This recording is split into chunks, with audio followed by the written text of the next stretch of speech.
Decir que Los pájaros es una película machista o que en ella hay machismo no debería ser una idea demasiado revolucionaria o transgresora.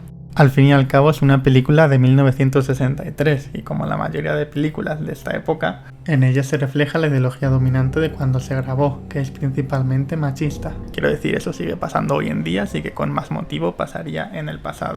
Esto no significa que debamos ignorar ni excusar el machismo que hay en la película solo porque antes estaba normalizado.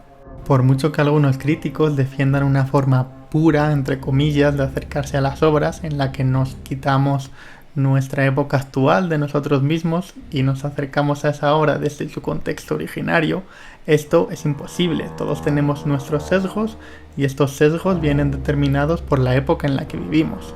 Lo que sí podemos hacer, para ser más honestos con la gente que nos lee o nos escucha, que en mi caso no es mucha, es reconocer nuestros propios sesgos y hacerlos explícitos. En fin, y tras esta pequeña introducción vamos a hablar de la película. Una de las interpretaciones de género de Los pájaros se apoya en que bird significa en slang británico mujer, además de pájaro. Es decir, que los pájaros del título harían referencia tanto a los animales como a las mujeres protagonistas de la película. Esto sí es un detalle interesante, pero a su vez es pura especulación y tampoco aporta mayor trasfondo a la película. La lectura de género, por otro lado, sí se sostiene por sí misma sin necesidad de recurrir a diccionarios. Personalmente, la primera escena me parece una de las más interesantes y además nos servirá de guía en este vídeo para realizar esta lectura de género.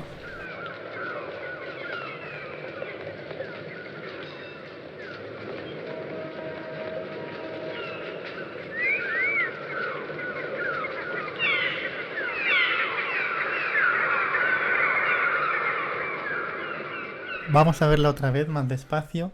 Vemos como Melanie pasea por la calle tranquilamente. De repente un señor se siente en su derecho de expresar lo guapa que le parece y le silba. Este silbido a su vez se entremezcla con el de las gaviotas que suenan en el fondo. Después de que Melanie se gire para sonreír a este señor desconocido, que nunca se nos llega a mostrar en cámara, ella mueve su mirada hacia el cielo para mirar a las gaviotas y esta vez la cámara sí que nos las muestra. Primero, hay una relación auditiva entre el señor que silba y el sonido de los pájaros. Y segundo, hay una relación visual entre que Melanie se gire para mirar al hombre y a nosotros como espectadores se nos muestren a las gaviotas volando. De ahí que le haya puesto a este vídeo este título tan definitivo: Los pájaros son la mirada masculina. Ahora bien, una pequeña nota a pie de vídeo. Al decir esto no pretendo excluir ni menospreciar otras lecturas de la película que siempre que estén bien argumentadas son igual de válidas que esta. A su vez también soy consciente de que este tipo de lecturas son subjetivas como todas y probablemente sincrónicas, pero eso no significa que no estén basadas en hechos que en este caso nos los provee la propia película. Por ejemplo, el primer ataque que presenciamos ocurre después de que Melanie tome la iniciativa a la hora de contactar a Mitch. Esto era algo inusual en la época y no termina de encajar del todo con el rol que se asociaba a las mujeres. Este primer ataque del pájaro tiene la función argumental de transformar a Melanie de un sujeto activo, de alguien que tenía el control y toma las decisiones, a alguien que necesita ayuda, y Mitch se la da. En esta otra escena, Mitch precisamente le echa en cara a Melanie el no ajustarse al rol de mujer convencional. San Francisco 5 days a week with a lot of time on my hands. I'd like to see you. Maybe we could go swimming or something. Mother tells me you like to swim. How does Mother know what I like to do? I guess we read the same gossip columns. Oh, that. Rome. Yeah, I really like to swim. I think we might get along very well. In case you're interested, I was pushed into that fountain. Without any clothes on. With all my clothes on. The newspaper that ran that story happens to be a rival of my father's paper. You're just a poor, innocent victim of circumstances, huh? Well, I'm neither poor nor innocent, but the truth of that particular... Truth is you're running around with a pretty wild crowd, isn't it? Well, yes, that's the truth, but I was pushed into that fountain, and that's the truth, too. No solo eso, sino que además es cuestionada y tiene que darle explicaciones a un señor que ni siquiera es su novio por cosas que hizo en su pasado, hace años. Los pájaros no intervienen en esta escena, pero sí que se les escucha de forma casi imperceptible mientras Mitch y Melanie hablan. También aparecen de forma visual justo al final para cerrar la escena. Lydia, la madre de Mitch, inmediatamente rechaza a Melanie en cuanto la conoce. De hecho, en otra escena, Andy le menciona a Melanie cómo esta actitud de la madre de Mitch es una constante y también la sufrió ella en sus propias carnes. I got back to San Francisco. I spent days trying to figure out exactly what I'd done to displease her. What had you done? Nothing. I simply existed.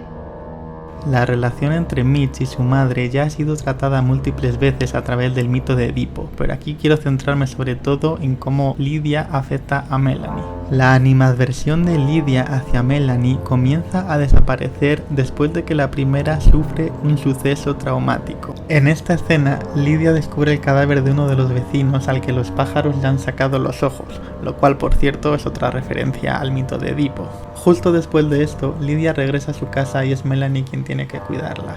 Esta última también le promete a Lydia que recogerá a Kathy del colegio. Dicho en otras palabras, Lydia ve que Melanie es capaz de encargarse del rol de madre y por eso cambia su opinión respecto a ella. Por último, vamos a hablar del coche de Melanie.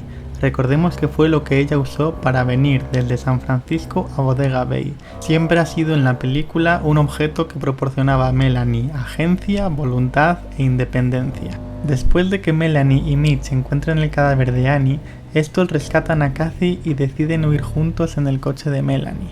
Sin ninguna explicación a los espectadores y sin permiso de la dueña del coche, Mitch directamente se monta en el asiento del conductor y Melanie queda relegada al asiento de la copiloto.